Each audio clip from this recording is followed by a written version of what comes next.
শিখলাম সম্মিলিত গড়, কিন্তু যদি সম্মিলিত সমক পার্থক্য দেয়, আমরা শুধু সমক পার্থক্য করেছি, কিন্তু যদি সম্মিলিত সমক পার্থক্য বের করতে বলে তাহলে সেক্ষেত্রে কোন সূত্র প্রয়োগ করব? তাহলে সম্মিলিত সমক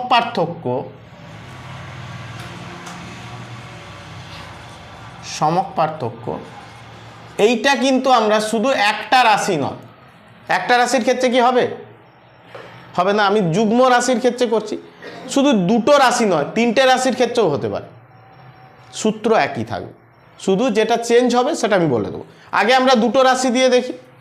তাহলে এখানে দুটো দেওয়া আছে, তাহলে এক্ষেত্রে যদি আমাকে সম্মিলিত সমক পার্থক্য নির্ণয় করতে বলে তাহলে সেক্ষেত্রে সূত্রটা কি হবে?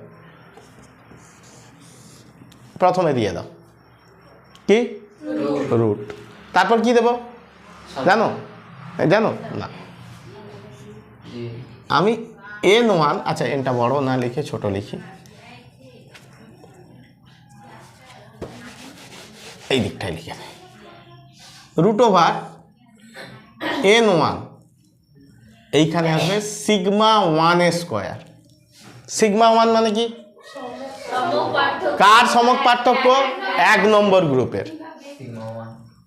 তারপরে কি হবে? প্লাস n2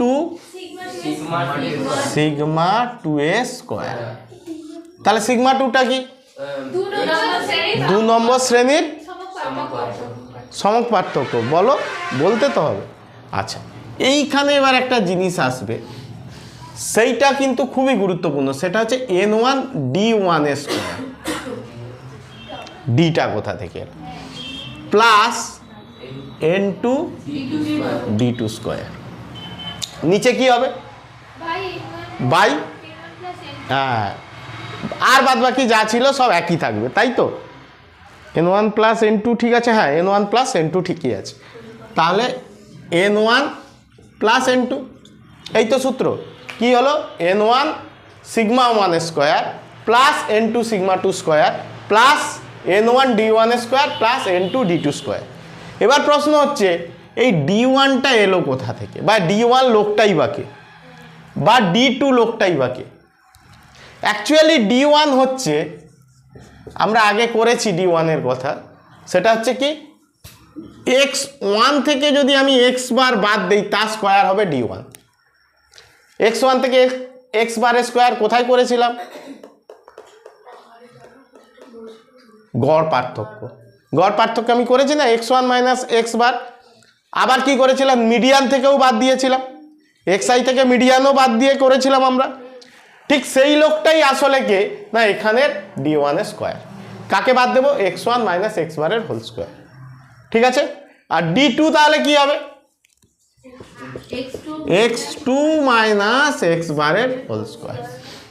ওকে ওকে, এইবার কথা হচ্ছে আমি এখানে বসিয়ে দেই, এটা বসিয়ে দেই, root over n1 sigma 1 square plus n2 sigma 2 square plus n1 d1 এর জায়গায় কি বসাবো? x1 মাইনাস x বারের whole square plus n2 x1 minus x2 minus x বারের whole square divided by n1 plus n2। এইটা হচ্ছে main সূত্র। কি করেছি? n1 সিগমা 1 স্কোয়ার করেছি প্লাস n2 সিগমা 2 স্কোয়ার করেছি প্লাস n1 d1 স্কোয়ার করেছি প্লাস n2 d2 স্কোয়ার করেছি। আর সেখান থেকে কি করেছি? n1 প্লাস n2 যেমন নিচে ছিল সেভাবেই থাকবে। এইবার কথা হচ্ছে তুমি যখন বের করবে তোমার হাতে n1 আছে, চিন্তা করতে হবে না। সিগমা 1ও দেওয়া আছে, সিগমা 1ও পেয়ে যাবে। n2 দেওয়া আছে, সিগমা 2ও দেওয়া আছে।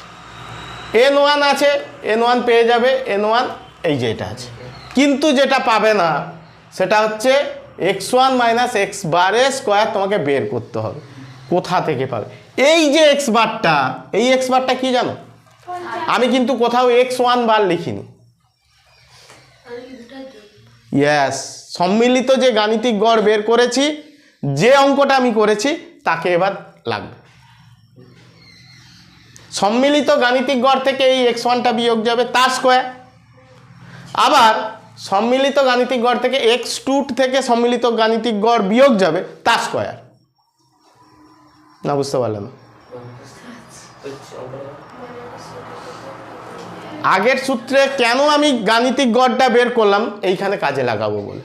তুমি যদি গাণিতিক গড় না বের করো এই অঙ্ক করতে পারবে না।